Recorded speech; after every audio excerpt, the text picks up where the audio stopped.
I'm Greg Hunter. Welcome to USAWatchdog.com. I have back for a return guest is a CIA officer expert in counterintelligence. He protected, actually guarded for a year at his home, one of the CIA directors, I believe it was Casey. And it is Kevin Shipp. Kevin Shipp, thank you for joining us today on USAWatchdog.com. Greg, it is always good to be with you. You are also an expert on the deep state. You wrote a book from the Company of Shadows, which I'm going to put up all these links at the end where you can go buy the book. The book could have been written last week. It's really an unbelievable insider's look, a true insider, as you are a former CIA officer with a lot of experience and a high clearance.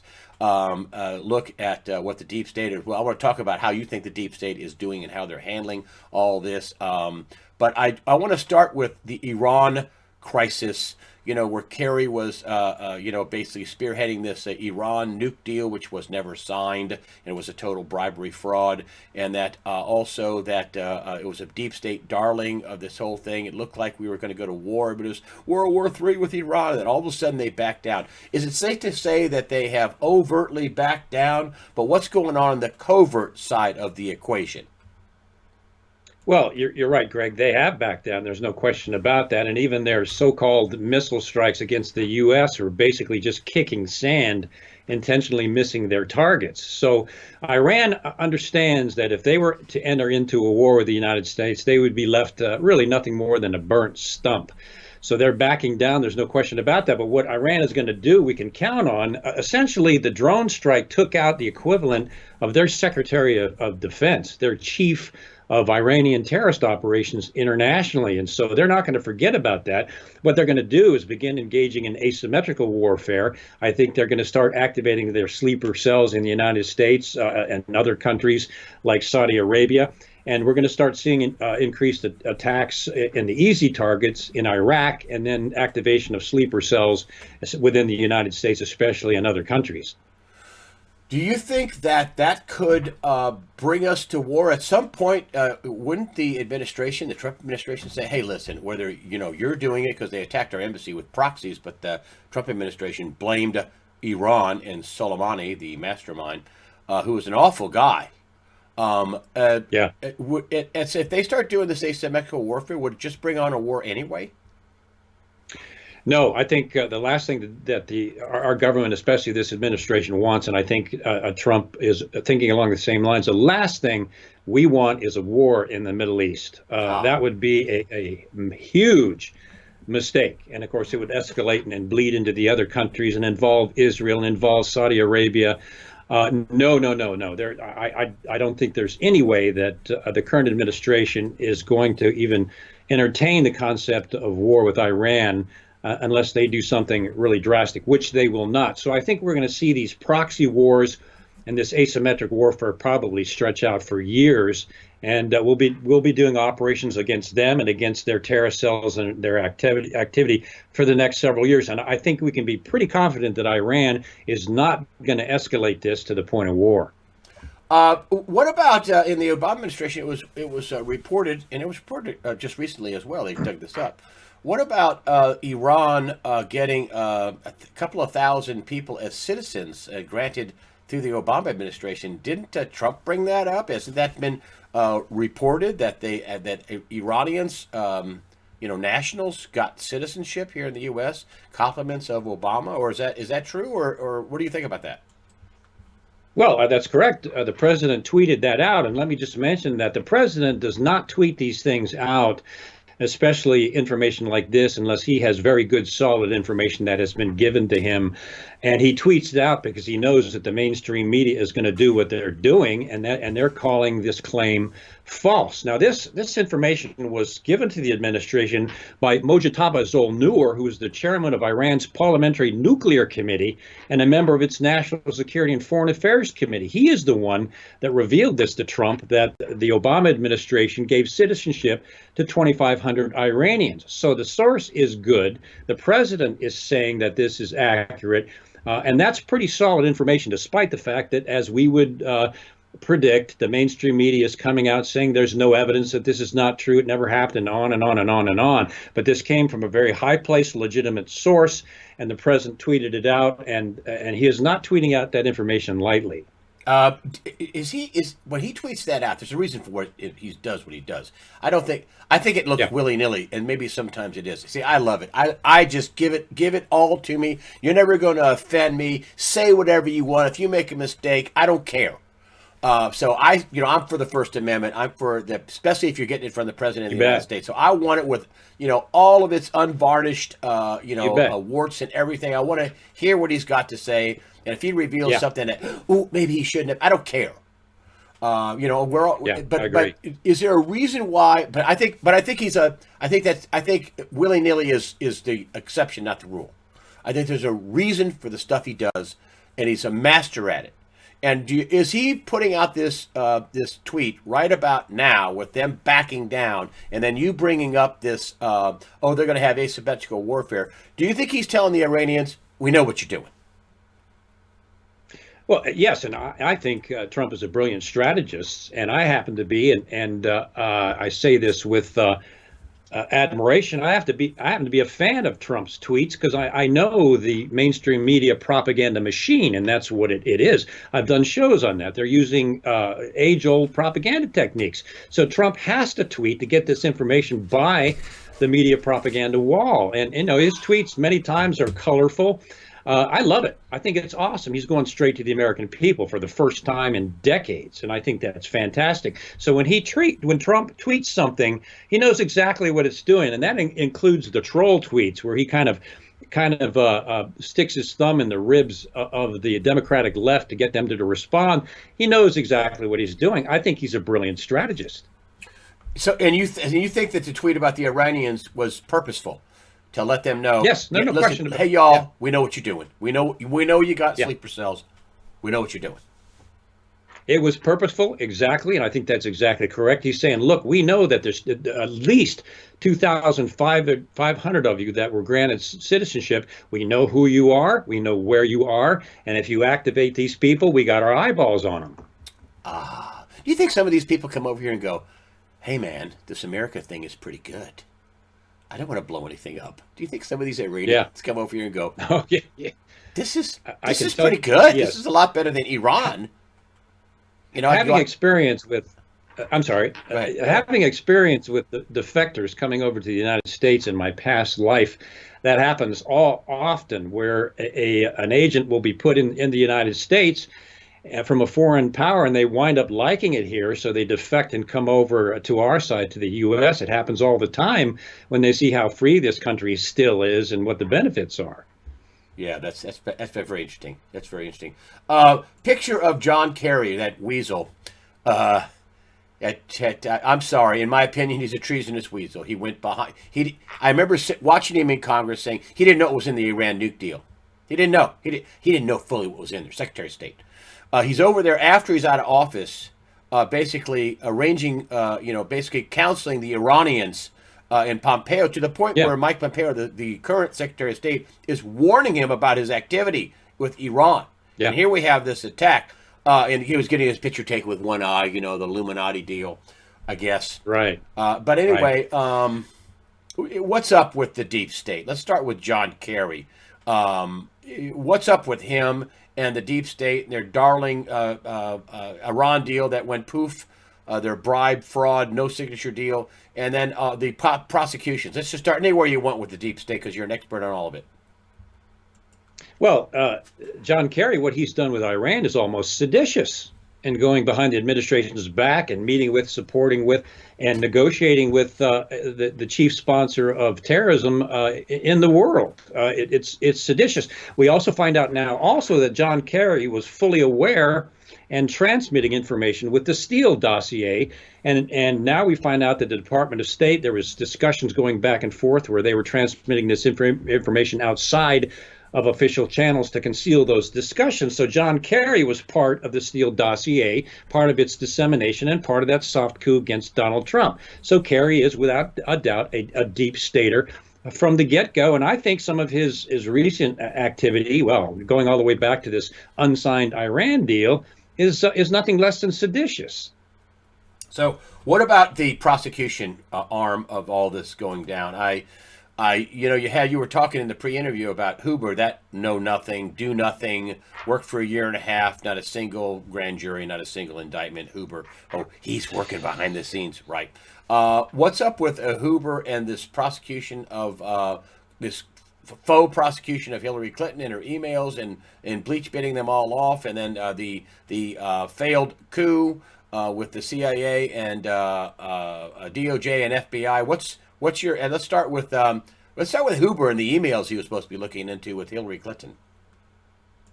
Well, Greg, Huber's investigation, in my view, is a slap in Americans' face. He started it in 2017, has done not just done absolutely nothing and provided nothing to the oversight committees. He's actually resisted any efforts to get information out of his investigation. Recently, an article came out that Huber has, there's Mark Meadows, they're holding a hearing to bring Huber in and find out what he has found in his investigation. And it was Mark Meadows that is heading up this congressional hearing to find out what Huber has found out. And Huber did not even bother to attend, actually refused to attend the hearing, and just ignored the entire House Oversight Subcommittee on Government hearing, didn't even bother to show up. So he didn't even bother to attend. And then it turns out, as Meadows is progressing on his investigation, they're finding out that neither Huber nor any members of his investigative team have even bothered to review the 6,000 pages of whistleblower information about Clinton's emails. And then in addition to that, when pressed further, now Huber's team is saying that they can't find the information, that it's either been lost or misplaced. Boy, did I see that happen when I blew the whistle on the CIA. So Huber is not only not cooperating, he's now covering information up regarding the investigation into the clear felonies committed by Hillary Clinton and her emails and the destruction of evidence and on and on and on. What does that tell you about the investigation? Are they worried when they're pulling things like that? Can they just slough that off and just let it go and cover it up and then move on? Or are they worried about people going to jail and people having clawbacks for these fortunes and kickbacks and bribes and all this other junk that they got? Are they worried? Is the deep state worried? Well, I can tell you this, Greg, from personal experience. When the government starts losing documents, they're worried because that is evidence that obviously would cause them harm, and in this case, possible felony. So when they start losing information, you bet they're worried.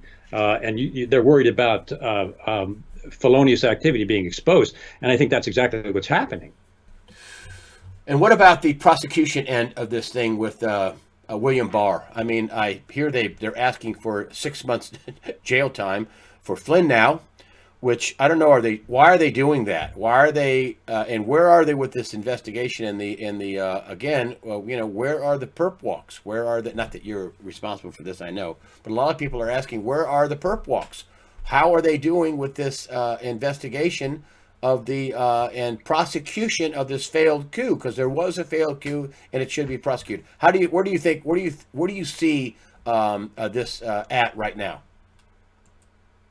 Well, I think Americans have a right to be frustrated that there has been no indictments yet, because the information, especially regarding Hillary Clinton's violations of Title 18 of the U.S. Code, the evidence is already there to pass an indictment on Hillary Clinton and some of the others. So there's not even an investigation needed in that regard. So people are frustrated, but we were told, and I think this is true, that Barr's investigation is now a criminal investigation, and we understand that currently they are at least attempting to interview John Brennan, get their hands on, through subpoenas, his emails and correspondence during this entire soft coup, and it looks like they're in the middle of that now.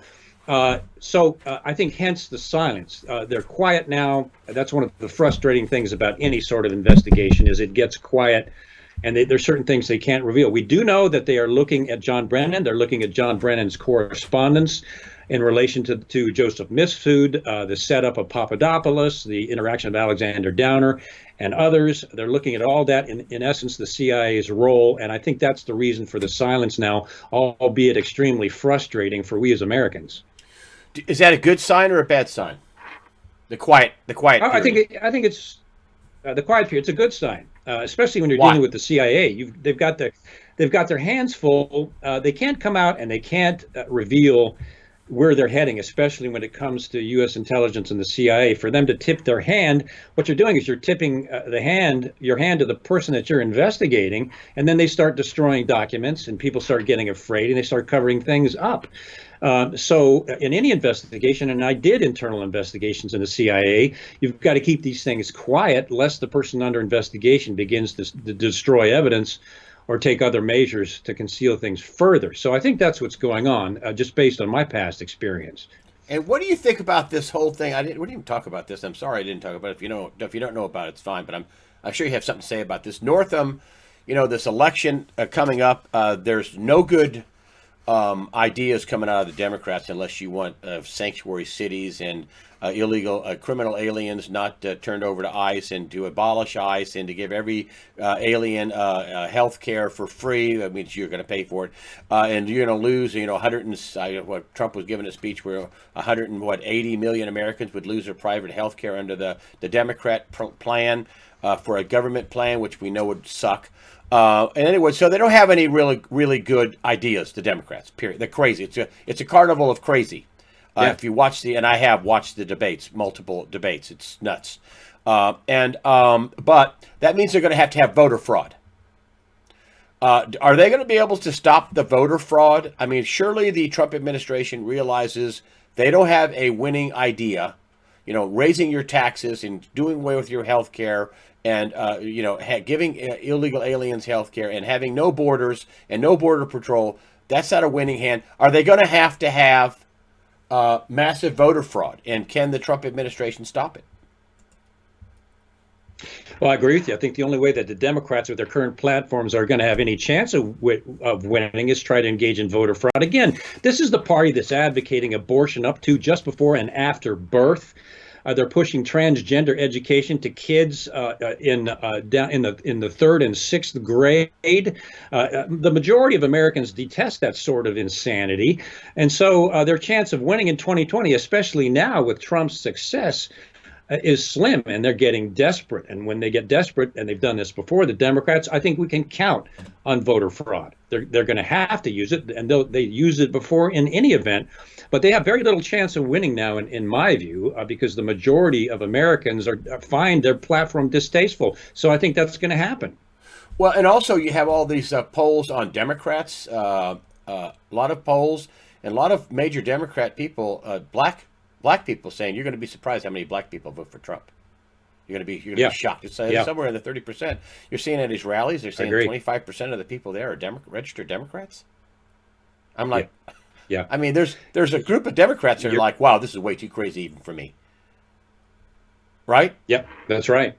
I sat in the green room before a Fox News interview and talked to a fellow that is working with the Black Walk Away movement, where they're walking away from the Democratic Party, and it is really expanding. It's really fulfilling to see it happening. There's a lot of Black Americans now that are changing over from a Democratic Party that they can no longer tolerate, and that's going to factor in the election without a doubt. Well, what did Ben Carson, the famous pediatric neurosurgeon, say while he was campaigning?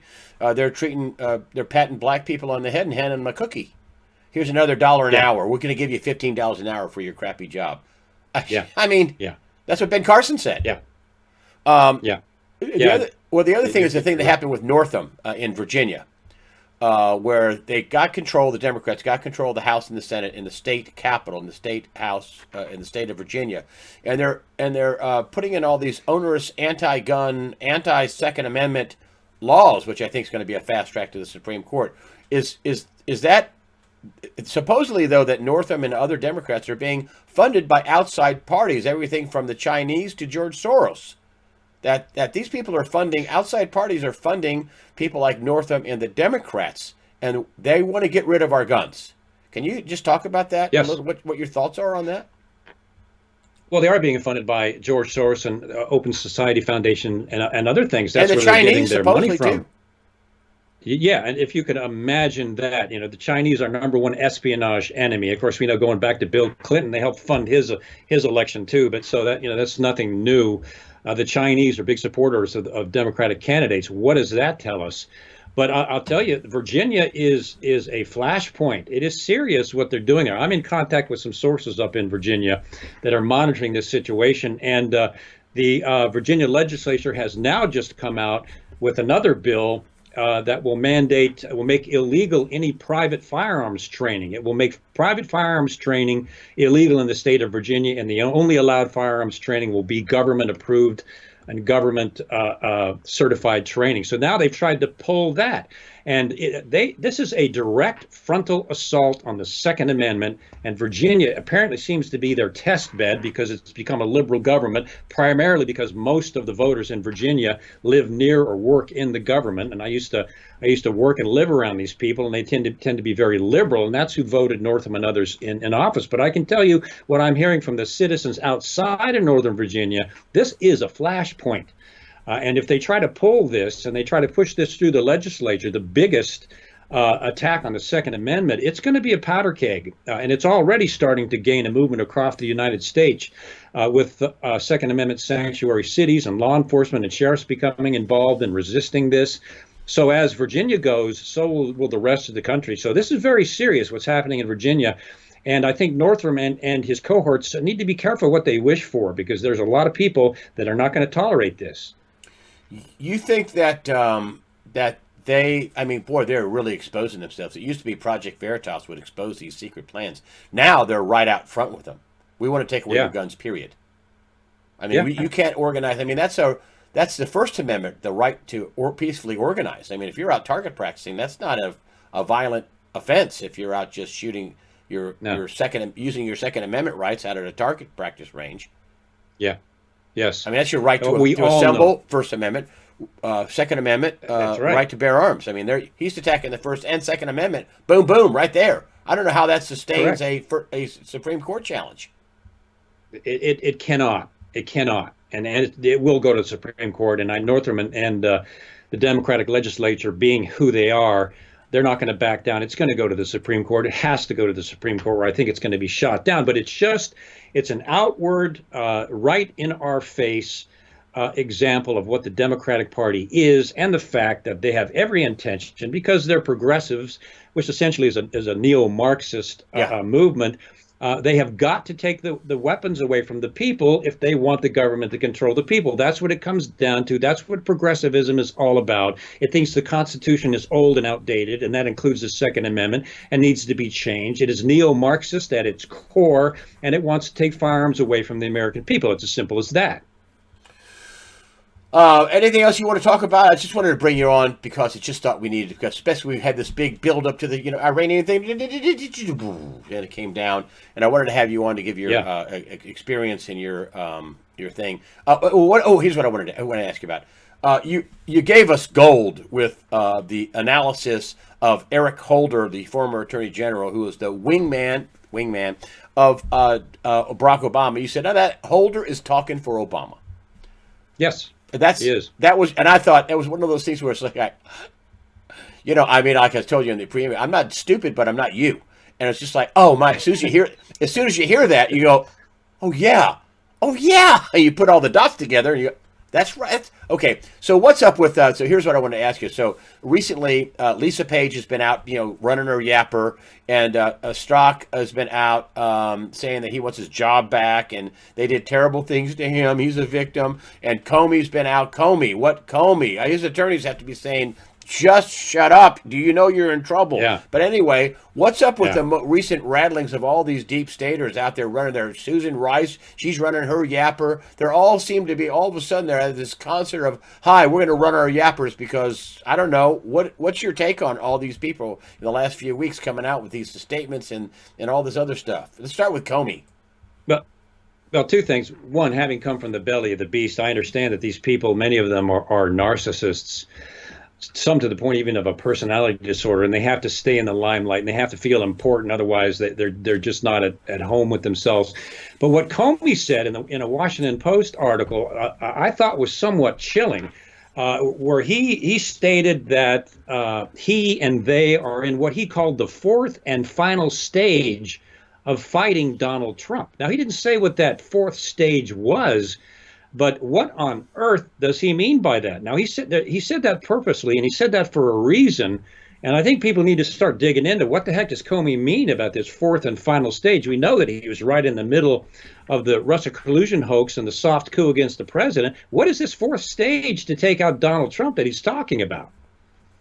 Wow. And what about Page and Strzok? They're both running it up, boy. Strzok wants to sue the FBI now, get his job back, I think is what he says. And Lisa Page saying, "Oh well, I've been unfairly targeted. We didn't have a insurance policy or whatever." It's just crazy. It's like they just want to change all the stuff they wrote, and they shouldn't have used my texts. Yeah. Well, maybe you shouldn't have thought about that before you used a government device. But anyway, Yeah. Yeah. And I can tell you that's ridiculous, because whatever you do on a government device, having done that, been there many, many times, whatever you do on the government device is the government's property, and they know that. So to dispute texts that were done on their government Blackberries, on their computers, what have you, is ridiculous, and they know that. That's government property, and the government can do anything that it wants to. So that's simply a false claim. And I think Lisa Page is trying to put dressings on her open wounds that have happened to her because of what she did coming out in public, ruining her reputation, her career, and everything else. I think she's just trying to save herself. what do you think about all the whole group and all the rumblings from these people? You'd think they would just, shut up, but they're not.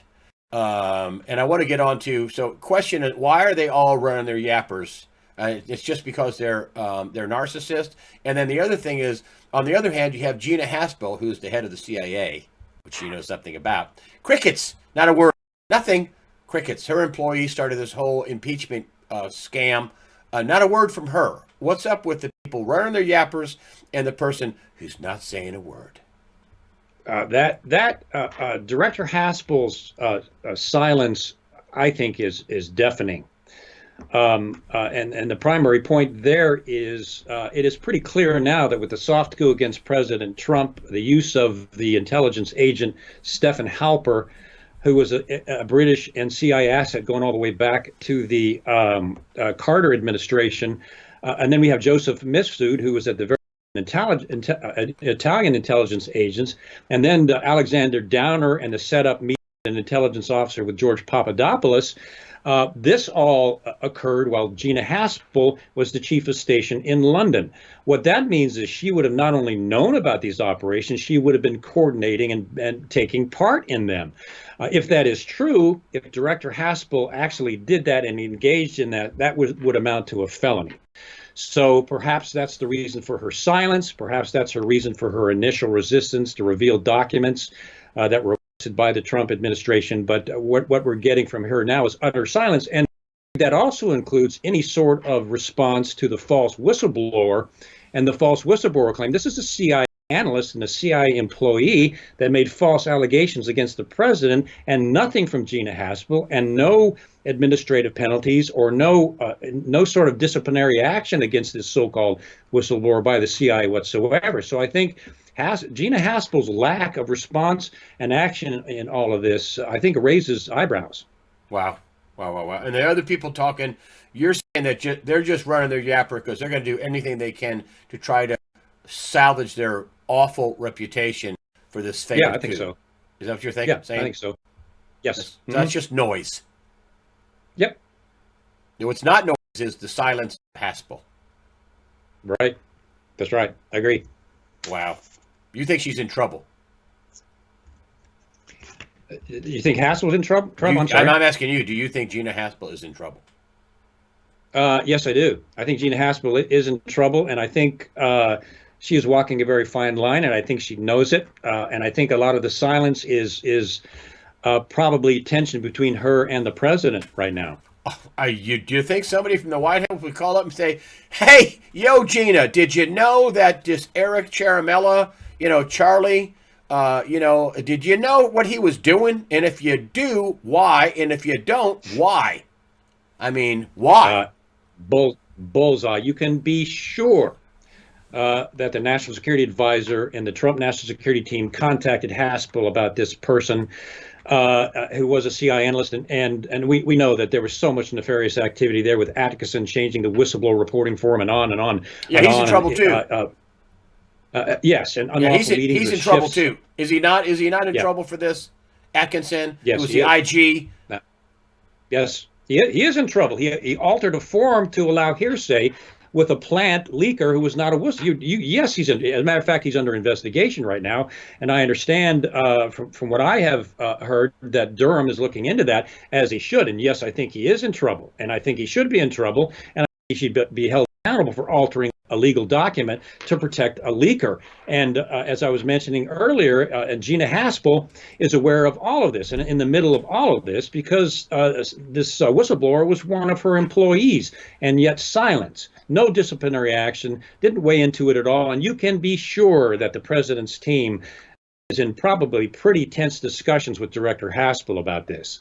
And I wanted to just get into, and I've said this before, and maybe I'm all wrong, but I've never really discussed this with you. See, at least you cannot, I don't see how people can be motivated because I'm a Democrat, so I'm a one felony after another. I don't see, or I'm a Republican rhino, and I'm going to commit one felony after another and ignore the Clinton Fraud Foundation and all that. I mean, all these people are afraid. Are they afraid of being exposed? Are they afraid of being turned out for their kickback schemes, their bribery, their sedition, their treason, their money laundering? Are they afraid of all these crimes that have been committed, or am I just crazy? You've seen the crimes in Ukraine. That's the tip of the iceberg.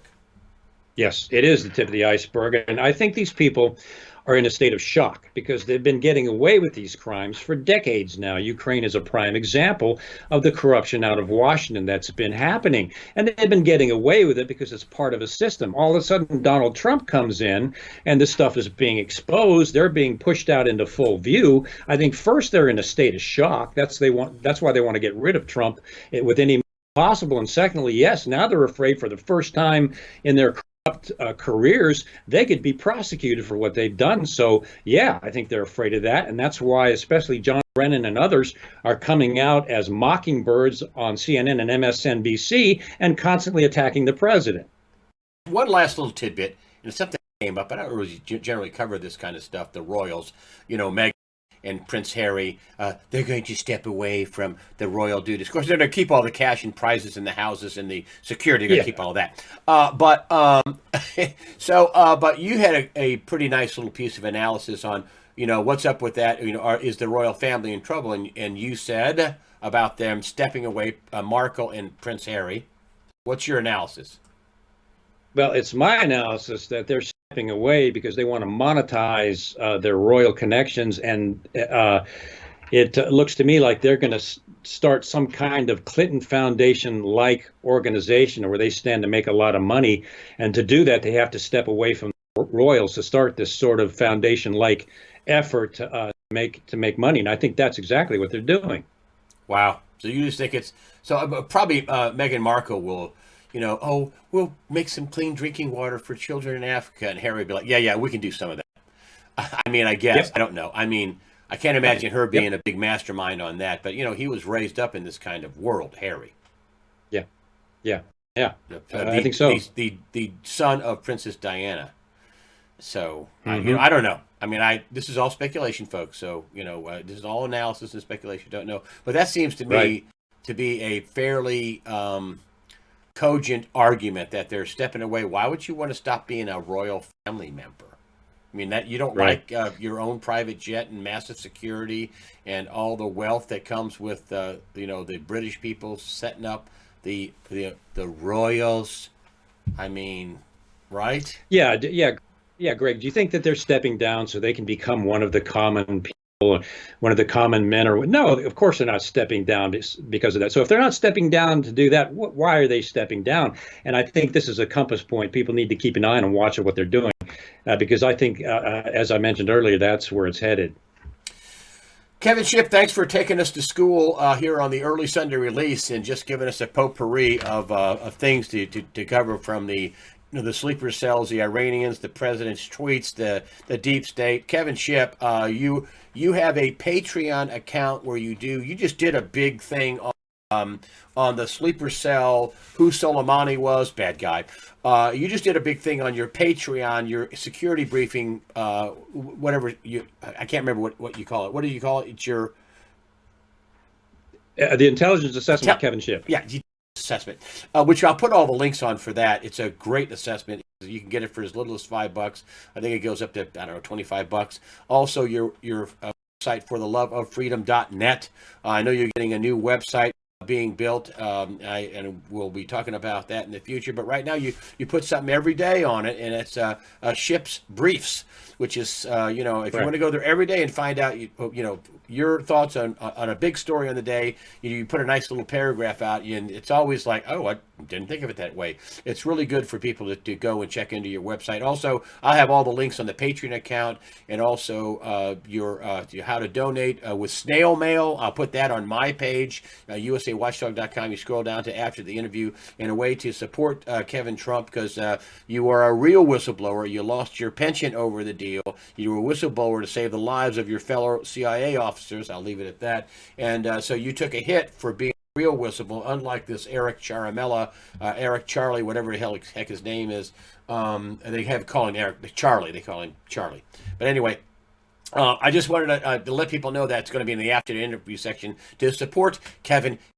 Kevin Shipp, thank you very much for joining us today on USA Watchdog. Greg, it's always a pleasure. Thank you.